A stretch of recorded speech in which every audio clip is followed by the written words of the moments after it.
घरों में आजकल तो फैशन की बंदरवाल होती है, दरवाजे पे जो बंदरवाल लोग लगाते हैं, कहीं मोती की लगा रहे, कहीं काय की लगा रहे। तो पहले जो बंदरवाल होती थी, उस बंदरवाल में कई शहरों में, जैसे काशी साइड में, तो आज भी जो बंदरवाल मिलती है उत्तर प्रदेश में और चलो तो गुजरात में, तो उसमें इतने बड़े बड़े कांच लगे रहते हैं, दर्पण। उसका क्या महत्व है, उसकी मूलता क्या है? शिव महापुराण की कथा कहती है दर्पण कितना बड़ा ले लो, बंदरवाल अगर दर्पण वाली नहीं तो इतना बड़ा दर्पण लो, हनुमान जी के मंदिर में जाकर, क्योंकि हनुमान शंकर का ही अवतार है, हनुमान जी के मंदिर में जाकर हनुमान जी के उल्टे पांव का थोड़ा सा सिंदूर, चरण का थोड़ा सा सिंदूर एक कागज में लेकर आ जाइए। और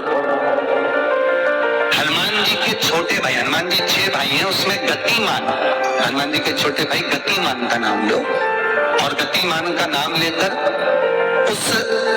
दर्पण पर सिंदूर से त्रिशूल बना दो, सिंदूर से त्रिशूल बनाकर उस दर्पण को घर के बाहर, दर्पण का मुख बाहर की ओर, ऐसे बाहर की ओर मुख कर दर्पण को घर के बाहर या दरवाजे पर, बिल्डिंग पर, ऊपर जाली में, फ्रंट में, कहीं पर भी उसको लगा दीजिए। महाराज केवल शंकर का स्मरण कर कर, गतिमान का नाम लेकर, हनुमान के उल्टे पांव का सिंदूर का त्रिशूल बनाकर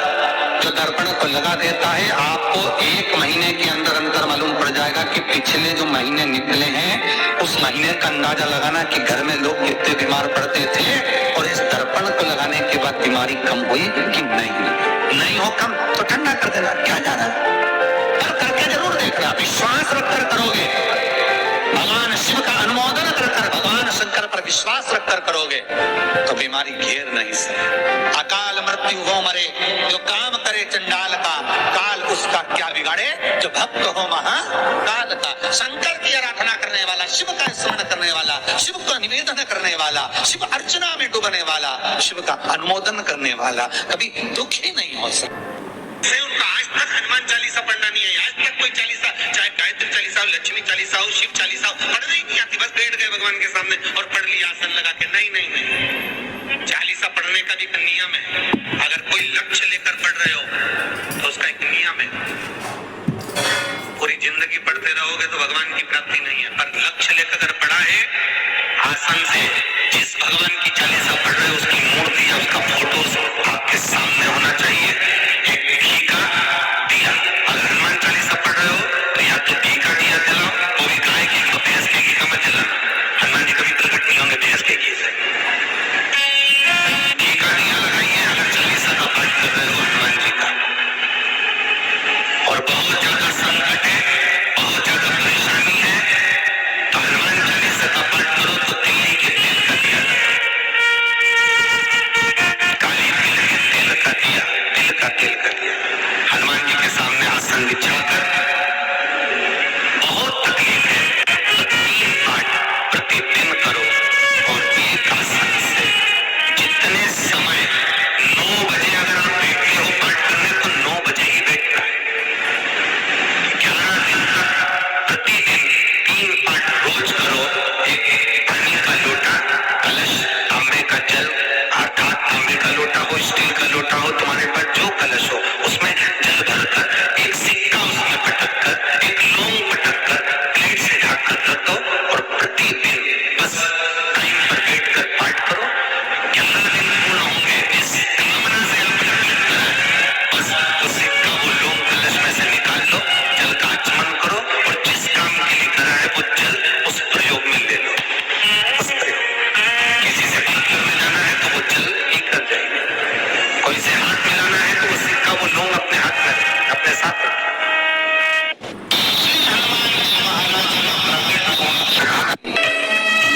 और बीमार नहीं चलता हो, दिक्कत आ रही हो, हनुमान जी के दूसरे नंबर का भाई गतिमान का स्मरण करो, हनुमान जी के उल्टे पांव का सिंदूर लाकर गतिमान का नाम लेकर स्वस्ति बना दिया जाए व्यापार वाली जगह पर, तो व्यापार अच्छा चलने लगता है। महाराज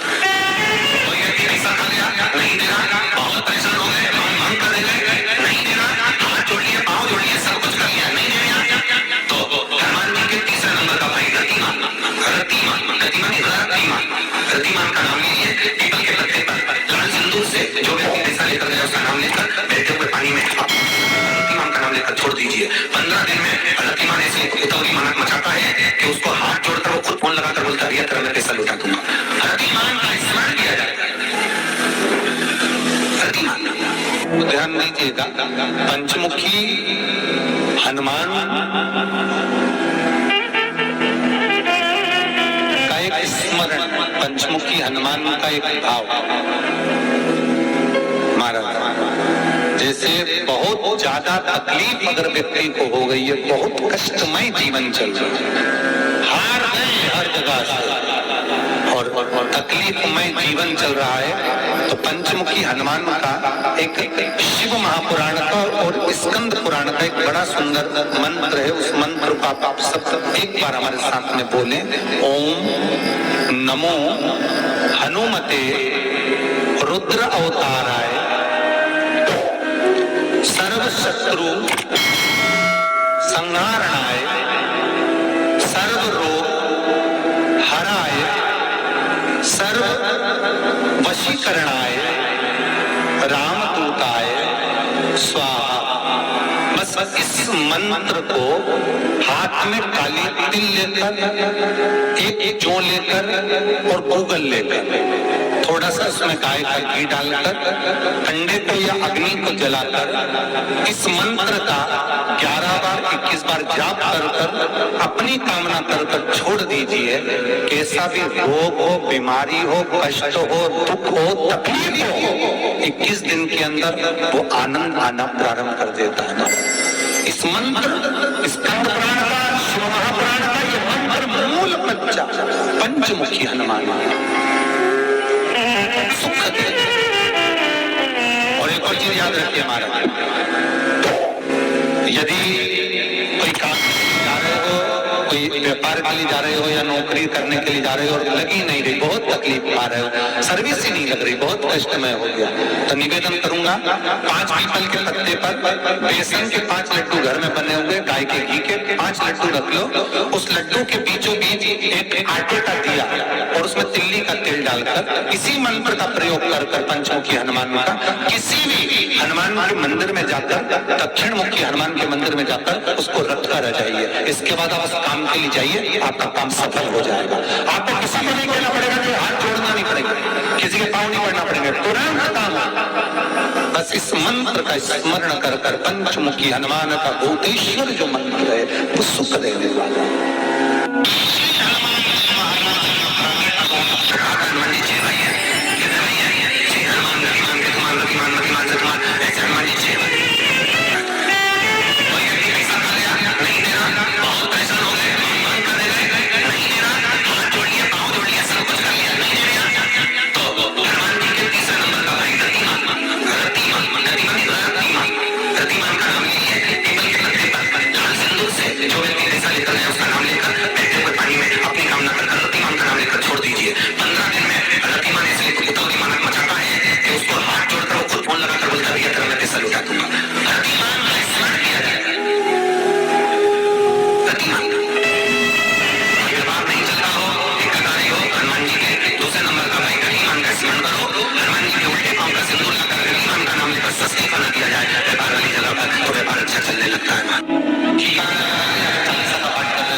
सामने आसन बिछाकर, बहुत तकलीफ है तो 3 पाठ प्रतिदिन करो और एक आसन से जितने समय 9 बजे अगर आप बैठते हो पाठ करने तो 9 बजे ही बैठना, 11 दिन तक प्रतिदिन 3 पाठ रोज करो। एक पानी का लोटा, कलश, तांबे का जल अर्थात तांबे का लोटा, उसकी